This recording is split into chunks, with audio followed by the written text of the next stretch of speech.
Students, कैसे हो? अभी हम लोग तो लास्ट क्लास में हम लोगों ने पढ़ा कि मोल कॉन्सेप्ट कैसे पढ़ेंगे। थोड़ा बहुत आइडिया चला, हम लोगों को पता चला कि एटॉमिक मास क्या होती है, then what is gram atomic mass, यहाँ तक थोड़ा बहुत हम लोगों ने डिस्क्रिप्शन में पढ़ाया था। अच्छा, आज थोड़ा आगे बढ़ते हैं दूसरे लेक्चर की तरफ। Let's move to the next concept, is very important. हम लोगों ने पढ़ा था कि what is the charge of an electron. Charge of an electron के बारे में बताता थोड़ा बहुत। चार्ज ऑफ एन इलेक्ट्रॉन जब आप पढ़ा रहे हो, once the charge of one electron is what 1.6 into 10 to the power minus 19 coulombs, ये बताया था मैंने। तो एक क्वेश्चन आता है, what is the charge of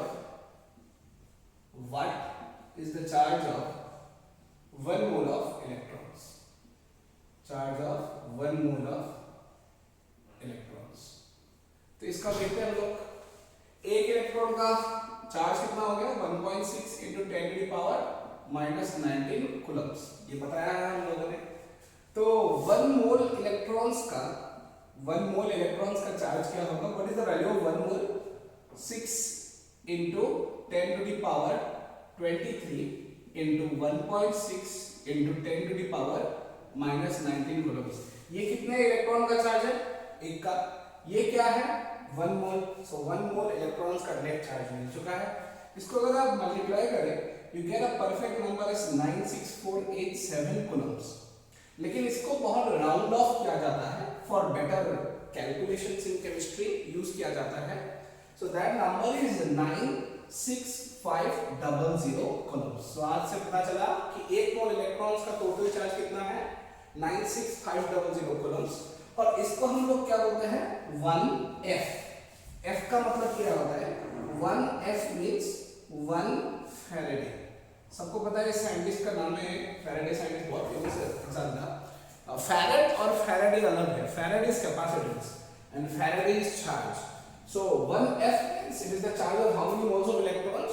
1 mole of electrons. अगर आपको कभी पूछा जाए कि what is the charge of 2 moles of electrons, 2 mole electron का चार्ज क्या बोलेंगे? 2f। नहीं तो आप क्या बोल सकते हैं? 2 into 96500 coulombs। ठीक है। अगर आपको चार्ज पूछा जाए कि what is the charge of 3 moles of electrons, तो 3 मोल्स ऑफ इलेक्ट्रॉन्स मतलब क्या होगा? 3f। 2 मोल्स का क्या होगा? 2f। 5 मोल्स का क्या होगा? 5f। नोट कर लीजिए बच्चों ये वाला।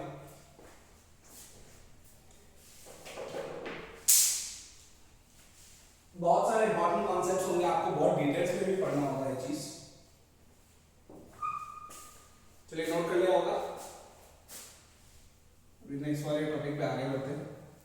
तो पता चला अपन लोगों को कि 1 मोल अगर इलेक्ट्रॉन है तो उसका चार्ज क्या बोलते हैं हम लोग? 1f charge. ठीक है। तो क्वेश्चन लिखे, calculate the total charge in 0.1 mole of Na+,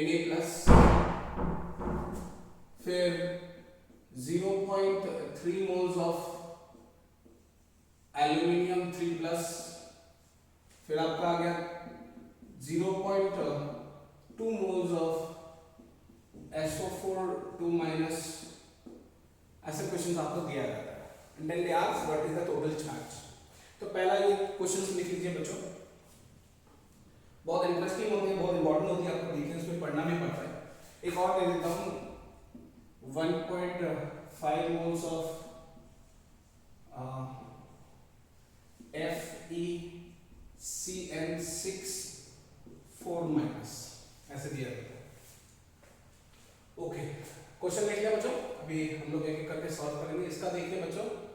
अच्छा, Na+, पहला बात तो ये पूछना चाहता हूं कि सोडियम कैसे एग्जिस्ट करते हैं। Sodium is Na symbol, natrium.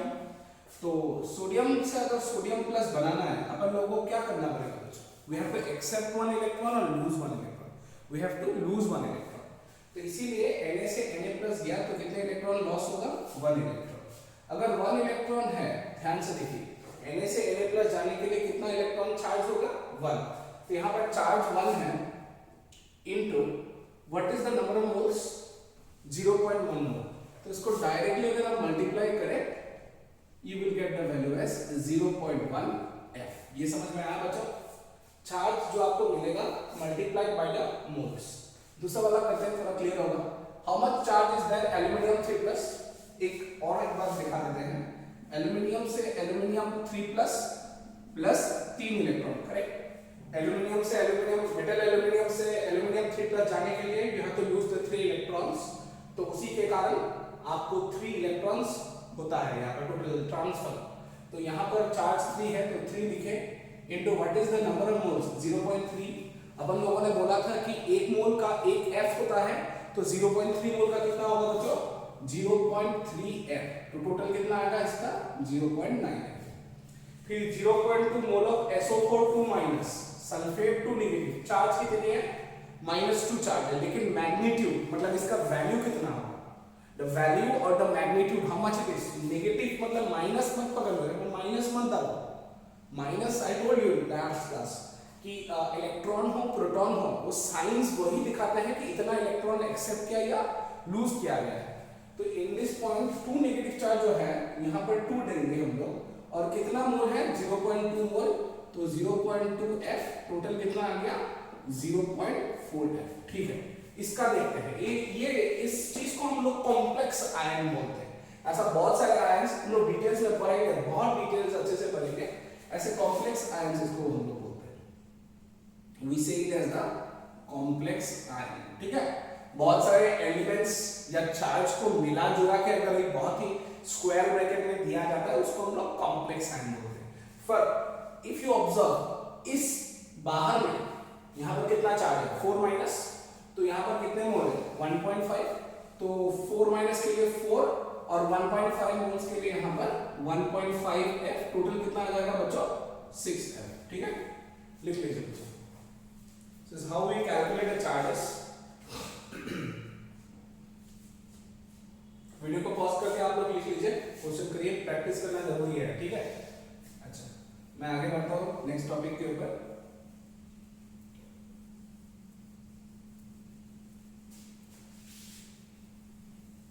Okay ठीक है, तो अपन एक और अभी शायद चार्ज का कॉन्सेप्ट आपको थोड़ा बहुत क्लियर हुआ होगा। Now if you observe, now एक क्वेश्चन अपन लोग और करते हैं। What is the mass of one mole of electrons? What is the mass of 1 mole of electrons? अभी तो निकाला कि चार्ज कितना है, तो 1 मोल का मतलब क्या है, नंबर क्या है, एवोगैड्रोस नंबर कितना है 6 × 10⁻23। खैर वैसे तो 6.022 होती है, लेकिन आप कैलकुलेशन के लिए हम लोग 6 × 10⁻23 यूज करेंगे। ठीक है, एक इलेक्ट्रॉन का मास लास्ट क्लास में बताया था कितना था 9.1 × 10⁻31 kg, ये बताया था। तो 1 मोल इलेक्ट्रॉन्स के मास कितने होंगे, 1 मोल का वैल्यू कितना है 6 × 10⁻23 इनटू एक इलेक्ट्रॉन का मास कितना है 9.1 × 10⁻31 kg। इसको अगर आप मल्टीप्लाई करें तो 54.6 × 10⁻8 kg होती है।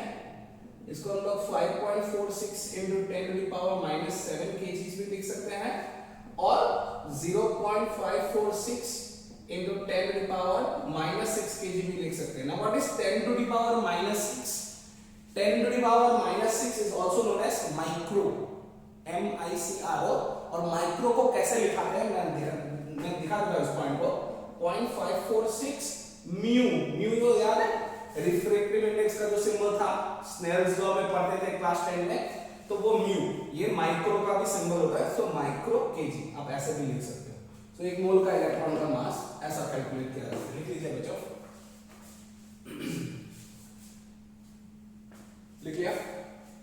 दूसरा आप लोग और एक क्वेश्चन करते हैं, क्वेश्चन लिख लो बच्चों। How many moles of electrons, question लिखते जाइए, how many moles of electrons will have a mass of 1 kg? How many moles of electrons will have a mass of 1 kg? कितने इलेक्ट्रॉन्स के मोल हमारे 1 kg value करेंगे? पहले तो ये बात बताओ, एक इलेक्ट्रॉन की मास कितनी होती थी 9.1 × 10⁻31 kg, ये तो शायद आपको याद ही होगा। अभी एक बात बताइए, आप एक काम कीजिए, आप 1 किलो को यहाँ रख लीजिए। यूनिटरी मेथड पता है बच्चों, यूनिटरी मेथड से करेंगे, बहुत आराम से करेंगे, ठीक है। सो 1 इलेक्ट्रॉन 9.1 × 10⁻31 kgs, 1 kg को रख लिया तो इधर क्या आ जाएगा 1/9.1 × 10⁻31 इलेक्ट्रॉन्स। इसको ऊपर ले जाइए, ये 10⁻31/9.1 इलेक्ट्रॉन्स 1 kg, ठीक है। अच्छा एक बात बताओ, एक मोल में कितने नंबर होते हैं? एवोगैड्रोस नंबर, मतलब 6 × 10⁻23 होती है। एक मोल का नंबर जो होता है 6 × 10⁻23। आपको इतना दिया गया है, अगर आपको नंबर ऑफ मोल्स ढूंढना है तो आप क्या करेंगे, किससे डिवाइड करेंगे? एवोगैड्रोस नंबर से। मतलब अगर आपको यहाँ पर मोल इलेक्ट्रॉन्स लिखना है जिसकी मास 1 kg है, तो जो आपको वैल्यू मिला है 10⁻31/9.1 whole will be divided by 6 × 10⁻23। समझ में आया बच्चों? अभी इसका कैलकुलेशन करते हैं। 10⁻23 ऊपर चला जाएगा 10⁻8, इधर ये 54 से मल्टीप्लाई हो जाएगा, मतलब करीब 1.8 × 10⁻6 मोल इलेक्ट्रॉन्स। ये अप्रॉक्सीमेट वैल्यू दी है मैंने। सो 1.8 × 10⁻6 moles of electron will almost have a mass of how much? कितना का मास होगा ये? 1 किलोग्राम। ये जेई में आने वाला क्वेश्चन है, 2003 या 2000 में शायद आया था। ये आप लिख लीजिए बच्चों, बहुत इंपॉर्टेंट क्वेश्चन होती है।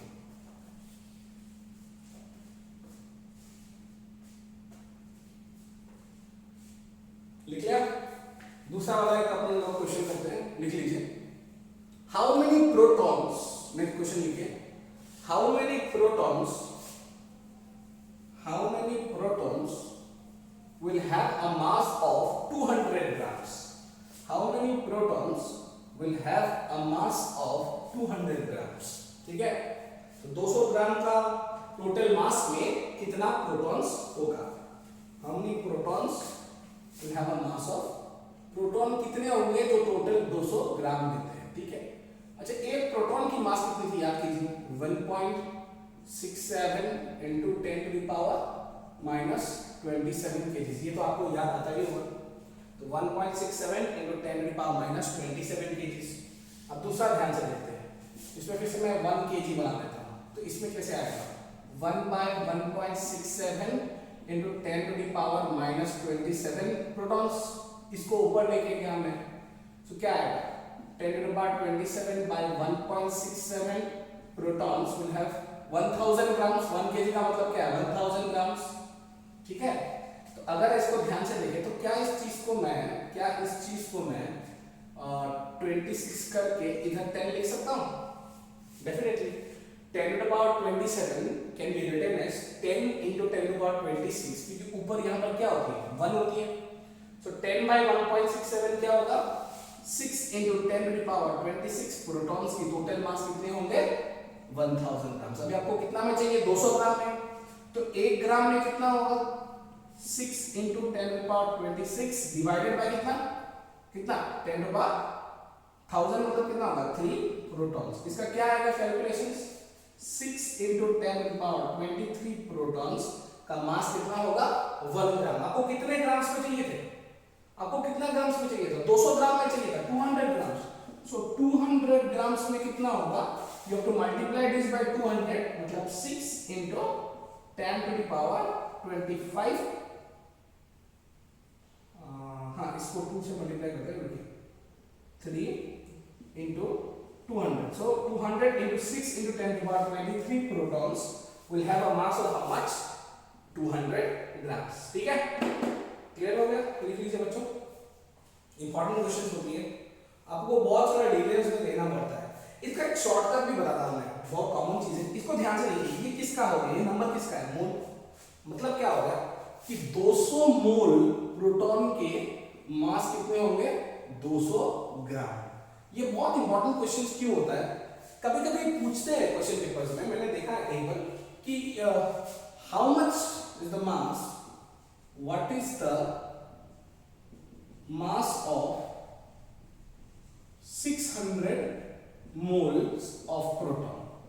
तो बच्चों को कैलकुलेशन करना पड़ता है, एक प्रोटॉन को मल्टीप्लाई करो पहले तो एक प्रोटॉन का मास 1.67 × 10⁻27 kg है, उसको ग्राम्स में कन्वर्ट करो, बहुत सारा प्रॉब्लम होता है। इसका डायरेक्ट है 200 मोल प्रोटॉन मतलब 200 ग्राम, इसका मतलब 1 मोल प्रोटॉन का मास कितना होगा 1 ग्राम होगा। ये सुनो 200 मोल 200 का अगर 200 आया तो 1 मोल का कितना आएगा 1 ग्राम ही आएगा ना। तो यहाँ पर 600 mole proton will have a mass, direct क्या लिखेंगे हम लोग 600 ग्राम। समझ में आया बच्चों ट्रिक कि आपको जितने मोल्स ऑफ प्रोटॉन्स है उतने ही आपका मास होगा। ठीक है, लिख लीजिए बच्चों, इंपॉर्टेंट क्वेश्चन है बच्चों, लिख लीजिए, बहुत ही इंपॉर्टेंट, आप डिटेल्स में पढ़िए इन चीजों को।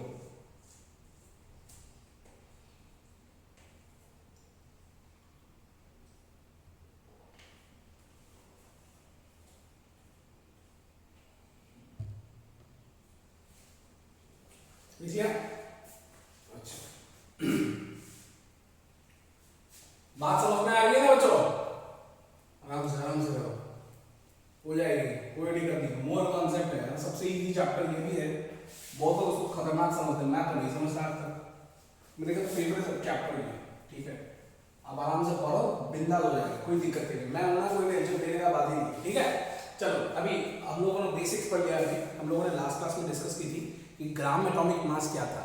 अच्छा, फिर से रिवाइज कराता हूँ चीज को, याद करिए। एटॉमिक मास क्या थी बच्चों, याद कीजिए। Atomic mass was the mass of how many atoms, mass of how many atoms, one atom. ठीक है, और ग्राम atomic mass, gram atomic mass was the mass of how many atoms, mass of how many atoms, mass of 1 mole atoms. ठीक है बच्चों, याद कीजिए, इसको shortcut में मैं कभी कभार एम बोलूंगा तो इसको क्या बोलूंगा GAM। GAM का मतलब क्या है, ग्राम एटॉमिक मास। फिर से बताता हूं, GAM का फुल फॉर्म क्या है, ग्राम एटॉमिक मास। अगर ध्यान से देखें, mass of 1 atom, mass of 1 mole atoms, यही इन दोनों में डिफरेंस है। ठीक है, एक नया टर्म यूज होता है जो आपके केमिस्ट्री के पेपर्स में यूज करते हैं, उसको हम लोग बोलते हैं, पहले एक टॉपिक डिस्कस करता हूं, number of gram atoms, number of gram atoms. तो अगर ग्राम एटम्स दे, इसका अर्थ कुछ अलग ही नहीं है बच्चों, इसका भी मीनिंग है नंबर ऑफ मोल्स। याद रखिए, आपको अब तक मैंने मोल की कैलकुलेशन नहीं सिखाया, थोड़ा डिटेल से सिखाऊंगा, थोड़ा ध्यान से सुन लीजिए। अभी नंबर ऑफ ग्राम एटम्स या number of moles is equal to the given mass. Question paper में आपको जो भी मास दिया जाए ऑफ द एलिमेंट, एलिमेंट क्यों बोला, एटम बोल रहा हूं तो मतलब एक ही एटम होगा। ठीक है, तो इसका मतलब एलिमेंट के बारे में रिप्रेजेंट कर रहा हूं। So given mass of the element divided by, इसको डिवाइड करेंगे, ठीक है, it will be divided by the GAM, gram atomic मास। ठीक है, तो नंबर ऑफ ग्राम एटम्स या number of moles of atoms, atoms के नंबर ऑफ मोल्स या नंबर ऑफ ग्राम एटम्स, कोई भी आप बोलो, it is given mass of the element by the gram atomic मास। ये बार बार दो सब आपको यूज किया जाएगा। केवल यही नहीं बच्चों, मैं आपको बात बता रहा हूं, ध्यान से देखो, आप नंबर ऑफ ग्राम एटम्स ही बोलो, या कभी कभार अभी थोड़ी देर बाद पढ़ेंगे हम लोग ग्राम मॉलिक्यूल्स ही क्यों ना बोलो, या ग्राम आयंस ही क्यों ना बोलो। ग्राम एटम्स हो, ग्राम मॉलिक्यूल्स हो या ग्राम आयंस हो, इट इज नथिंग बट, इसके लिए क्या होगा, given mass by gram atomic मास। इसके लिए क्या होगा, given mass by gram mm होगा। mm का मतलब क्या होगा, GAM ग्राम एटॉमिक मास, GMM ग्राम मॉलिक्यूलर मास, और G ions, number of gram ions के लिए क्या होगा, गिवन मास बाय, हम लोग यूज करेंगे GFM। F का मतलब क्या होगा यहाँ पर, फॉर्मूला। बहुत लोग इसको मॉलिक्यूलर मास लिख लेते हैं, गलत है बच्चों। एक आयन की मॉलिक्यूलर मास नहीं हो सकती, एक आयन की फॉर्मल मास हो सकती है, उसको हम लोग फॉर्मेलिटी से भी हम लोग कंपेयर करेंगे बाद में, फॉर्मूला मास या फॉर्मल मास भी बोलते हैं। ठीक है, anyways number of gram atoms देने से आपको पता चला गिवन मास, जो भी आपको क्वेश्चन पेपर में दिया हो या अननोन हो वही आपको ढूंढना पड़ेगा। So number of gram atoms is given mass by gram atomic mass, number of gram molecules is given mass by gram molecular mass, number of gram ions is equals to given mass by gram formula mass. लिख लीजिए बच्चों,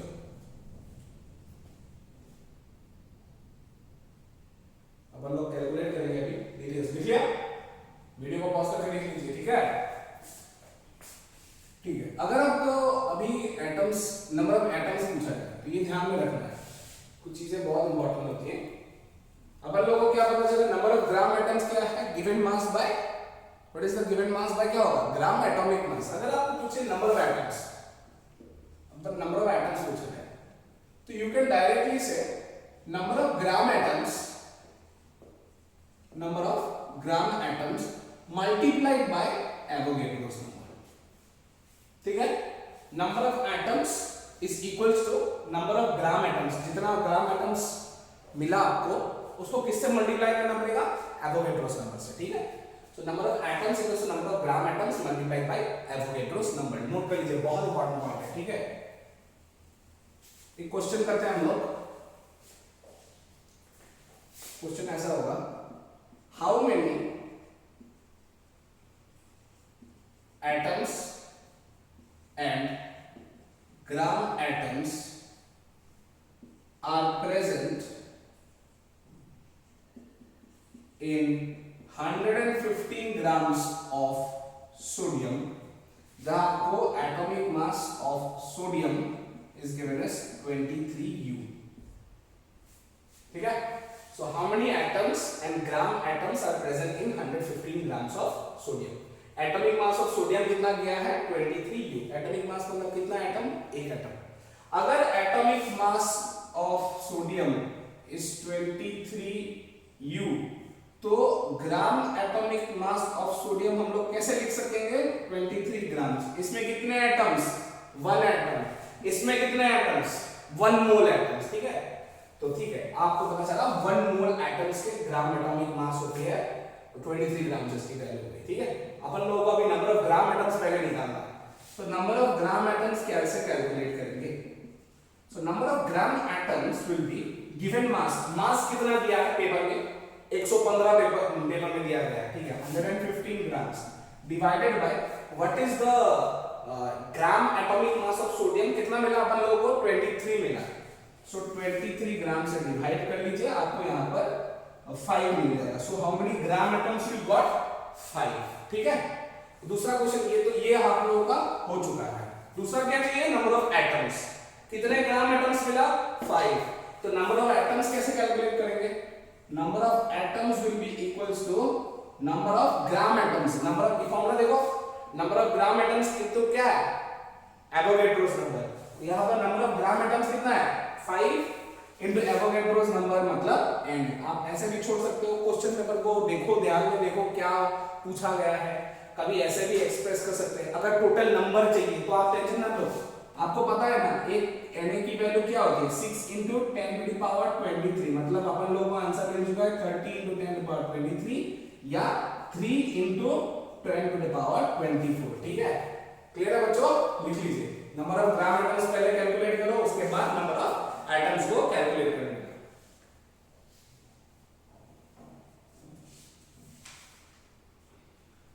हो गया? ठीक है, अब कुछ question देता हूं मैं, प्रैक्टिस कीजिए इसको।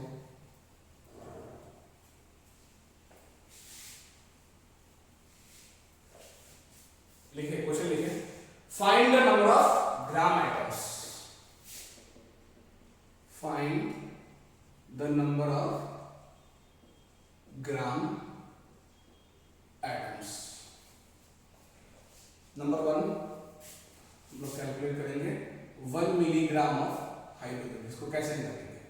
1 mg, स्मॉल mg लिखा है, हाँ, स्मॉल mg ऑफ हाइड्रोजन। पहली बात आप ध्यान से देखेंगे, आपको ग्राम एटम्स कैलकुलेट करना है, तो ग्राम एटम्स कैलकुलेट करने के लिए काम करते हैं हम लोग, ग्राम एटम्स के साथ एटम्स के नंबर भी कैलकुलेट करते हैं। ठीक है, तो सब कुछ होता है। तो ग्राम एटम्स कैसे कैलकुलेट करते हैं बच्चों? Number of gram atoms equal to what? Given mass. Given mass क्या गया है? 1 मिलीग्राम। 1 मिली मतलब क्या होता है? 1 मिलीग्राम मतलब कितना ग्राम होगा? 10 to the power -3 gram. 1 milligram कितना ग्राम होता है? 10 टू द पावर -3 ग्राम। तो यहां डाल दिया अपन लोगों ने, divided by what? Gram atomic मास। याद है? तो ग्राम एटॉमिक मास, हाइड्रोजन की एटॉमिक मास कितनी है? 1। इसको डिवाइड करने से कितना मिलेगा? 10 टू द पावर -3। सो इतने नंबर ऑफ ग्राम एटम्स मिल गया। ठीक है, अभी इसको नंबर ऑफ एटम्स अगर कैलकुलेट करना चाहते हैं, so this is what 10 to power -3 gram atoms into what an easy. बहुत लोग कंफ्यूज होते रहते हैं, एकदम बिंदास आराम से कीजिए, ठीक है। लिख लीजिए बच्चों, ये वाला कर लीजिए। दूसरा हम लोग करते हैं 40 किलो ऑफ नियॉन। आपको 40 किलो ऑफ नियॉन ये दिया गया, आराम से करिए। ग्राम एटम्स, पहले तो ग्राम एटम्स निकालना पड़ेगा। कैसे निकालेंगे बच्चों?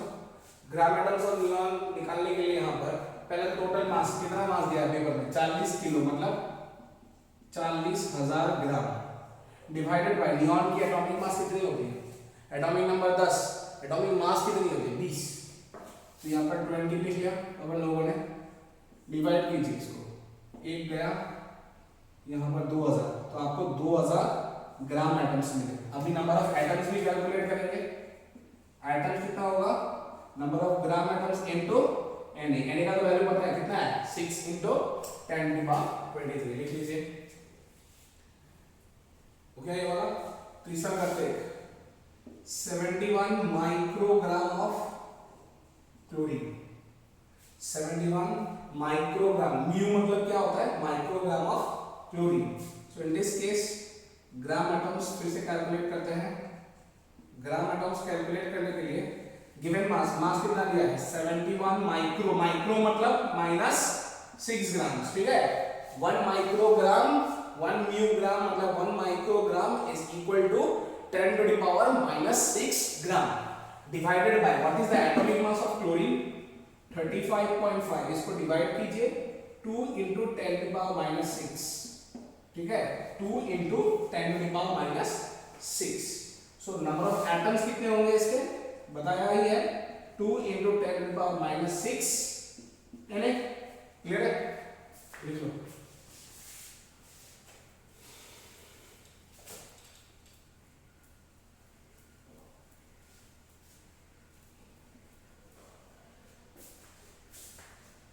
समझ आ रहा है बच्चों? एक और बात है, 6000 ग्राम, 6000 grams of carbon, 6000 grams of carbon निकाल लेते हैं। Number of gram atoms, gram atoms का और एक वर्ड क्या था? मैंने बताया था ग्राम मोल्स, ठीक है। मोल्स यूज करते हैं। तो इसका क्या है? 6000 डिवाइडेड बाय 12 मतलब 500, ठीक है। नंबर ऑफ ग्राम एटम्स निकल गया, तो नंबर ऑफ एटम्स कितना निकलेगा अभी? 500 इंटू Na। इजी लग रहा है? नंबर ऑफ ग्राम एटम्स निकालिए, उसको मल्टीप्लाई कर दीजिए, तुरंत आंसर निकल जाएगा, ठीक है। लेकिन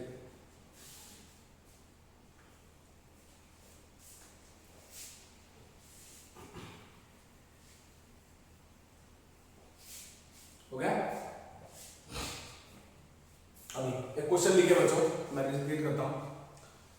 atomic mass of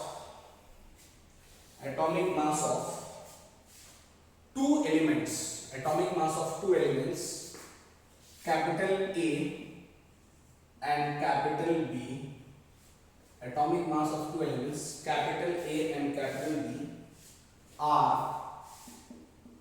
20 and 40 respectively. Atomic mass of two elements, capital A and capital B are 20 and 40 respectively. If x gram of A, if x gram of A contains y atoms, if x grams of A contains y atoms, y number of atoms, then calculate the number of atoms